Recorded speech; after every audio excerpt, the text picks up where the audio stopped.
சேகர் கமலா டைரக்ஷன்ல நம்ம தனுஷ், நாகார்ஜுனா மற்றும் ராஷ்மிகந்தனோட ஆக்டிங்ல ரெடியா இருக்கிற ஒரு Telugu social crime drama movie தான் குபேரா. இந்த படத்தோட தமிழ் டப்டு வெர்ஷன் இன்னைக்கு தியேட்டர்ஸ்ல கிராண்டா ரிலீஸ் பண்ணிருக்காங்க. படம் பார்க்க எப்படி இருக்குன்னு இப்ப நம்ம பார்த்துடலாம். இந்த படத்தோட ஒன்லைன் ஸ்டோரின்னு எடுத்துக்கிட்டீங்கன்னா, ஒரு பெரிய கார்பரேட் நாகார்ஜுனாவை கைக்குள்ள வச்சுக்கிட்டு ஒரு 4 பிச்சைக்காரங்களை வச்சு மணி டிரான்ஸ்ஃபர் பண்றாங்க ஒரு பிசினஸ்க்காக. அந்த 4 பிச்சைக்காரங்களை ஒருத்தவங்க தான் தனுஷ். இந்த 4 பேரோட வேலை முடிஞ்ச பிறகு அந்த 4 பேரை கொண்டுடுவாங்க. இப்போ இந்த விஷயம் எல்லாமே நம்ம தனுஷ்க்கு தெரிய வரும். உண்மையிலே அந்த பிசினஸ் என்ன, அண்ட் இவர் பேர்ல இருக்கிற அந்த 10,000 கோடியை வச்சு இவர் என்ன பண்ணாரு, கடைசியில் என்ன சோசியல் மெசேஜ் சொல்ல வந்தாங்க அப்படின்றதான் இந்த படத்தோட மிச்ச கதையே. ஃபர்ஸ்ட் ஆஃப் ஆல் எனக்கு இந்த படம் ஒரு ஒர்த் வாட்சபிள் மூவியா இருந்தது. குறிப்பா சொல்ல போனா இந்த படத்தோட ஸ்கிரீன் பிளே எங்கேஜிங்கா இருந்தது, எங்கேயுமே போர் அடிக்கல. ஸோ படத்தோட ரன் டைம் ஒரு 3 மணி நேரம் கிட்ட வரும். 3 மணி நேரமே பார்த்தீங்கன்னா செம்ம இன்ட்ரெஸ்டிங்காக தான் போச்சு. பட் லென்த்தான ஃபீல் இருந்தது. ஆனால் அது இருந்துமே அவ்வளோ போரிங்கான சீக்வன்ஸ் எங்கேயுமே நான் பார்க்கல. இந்த படத்துடைய ஃபர்ஸ்ட் ஹாஃப்லாம் பார்த்தீங்கன்னா செம்மையாக கொண்டு போனாங்க. செகண்ட் ஹாஃபும் அதே மாதிரி தான். செகண்ட் ஹாஃபில் வரக்கூடிய ஸ்க்ரீன் பிளே ஓகேஷா இருந்தாலும் எங்கேயுமே போர் அடிக்கல. அண்ட் அதே சமயத்தில் கிளைமேக்ஸுமே டீசெண்டாக முடிச்சாங்க. பெர்ஃபார்மன்ஸ் வைஸாக இந்த படத்தில் நாகார்ஜுனா டீசெண்டான பெர்ஃபார்மன்ஸ் கொடுத்துருந்தாரு. தனுஷோட பெர்ஃபார்மன்ஸ் தான் அல்டிமேட்டாக இருந்தது. அந்த பெக்கர் ரோலில் அவரோட கேரக்டருக்கும் அண்ட் அவரோட பாடி லாங்குவேஜ், அவரோட டிரான்ஸ்ஃபர்மேஷன் எல்லாமே பார்த்தீங்கன்னா பார்க்கறதுக்கு அவ்வளோ ரசிக்கிறபடியா இருந்தது. அவர் பேசுற ஒவ்வொரு டைலாக்கும் அண்ட் அவர் கண் கலங்குற சீனா இருக்கட்டும், எல்லா இடத்துலயுமே டைலாக் டெலிவரி, ஸ்கிரீன் பிரசன்ஸ் எல்லாமே சூப்பரா இருந்தது. படத்துல நடிச்சிருக்க ராஷ்மிகந்தனோட கேரக்டருமே டீசென்டானது. அவங்களுக்கு கொடுத்த ரோல அவங்க பக்காவா பண்ணி முடிச்சுட்டு போயிட்டாங்க. இந்த படத்தை பாக்குறப்ப உங்களுக்கு நார்மலா ஏதோ ஒரு சோஷியல் மெசேஜ் உள்ள ஒரு படம் பாக்குற மாதிரி தான் ஃபீல் கொடுக்கும். இது செலிப்ரேஷன் மூவியோ இல்ல ஹீரோக்குன்னு ஒரு தனி கிராண்ட் இன்ட்ரோ, ஹீரோயினுக்கு ஒரு தனி கிராண்ட் இன்ட்ரோ, அவங்களுக்கான ரொமான்ஸ் சீன் அதுன்னு இதுன்னு சொல்லிட்டு எதுவுமே இந்த படத்துல இருக்காது.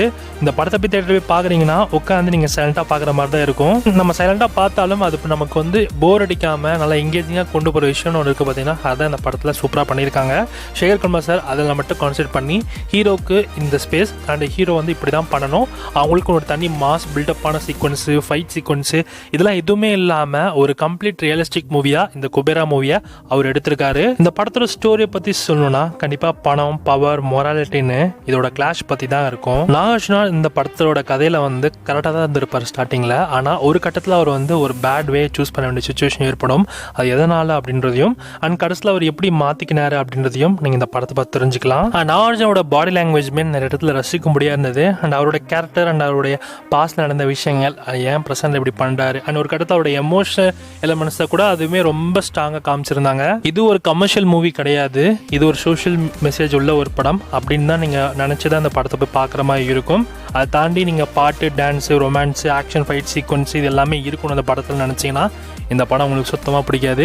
இந்த படம் ஒரு நல்ல சோஷியல் ரெஸ்பான்சிபிலிட்டி உள்ள ஒரு படம் தான். கண்டிப்பாக எல்லாருமே பார்க்க வேண்டிய ஒரு படம். ஃபேமிலி ஆடியன்ஸ்க்கும் சரி, நியூட்ரல் ஆடியன்ஸ்க்கும் இந்த படம் எப்படி செட் ஆகும் எனக்கு தெரியல. அதை தாண்டி இந்த மாதிரி நல்ல சோஷியல் ரெஸ்பான்சிபிள் மூவிஸ்லாம் நீங்கள் விரும்பி பார்ப்பீங்கன்னா இந்த மாதிரி படங்கள்லாம் நீங்கள் பார்த்துருப்பீங்க. அதெல்லாம் சோஷியல் ரெஸ்பான்சிபிலிட்டி ஒரு படம் தான். அந்த படங்கள்லாம் உங்களுக்கு பிடிக்கும்னா நீங்கள் இந்த படத்தை ட்ரை பண்ணலாம். இந்த படத்தில் அந்த மாரலை பற்றி நீங்கள் நிறைய தெரிஞ்சுப்பீங்க. ஸோ கண்டிப்பாக நீங்கள் இந்த படத்தை பார்க்கலாம். அதை தாண்டி இல்லை எனக்கு ஆக்ஷன், ஃபைட் சீக்வன்ஸ், இந்த ரொமான்ஸ், இந்த காமெடி, இந்த ஒரு கிளுகிழுப்பு அப்படி இப்படிலாம் வேணும்னு நினச்சிங்கன்னா இந்த படத்தில் அதில் மாதிரி ஒரு சீன் கூட கிடையாது. அது எல்லாமே கண்டிப்பாக நீங்கள் அதை நம்பி எதிர்பார்த்து போனீங்கன்னா கண்டிப்பாக ஏமாற்றம் தான் நிச்சயம். அதனால் இது ஒரு நல்ல சோஷியல் மெசேஜ் உள்ள ஒரு படம் அப்படின்னு நம்பி இந்த படத்தை பார்த்தீங்கன்னா கண்டிப்பாக இந்த படம் உங்களை சாட்டிஸ்ஃபை பண்ணும்.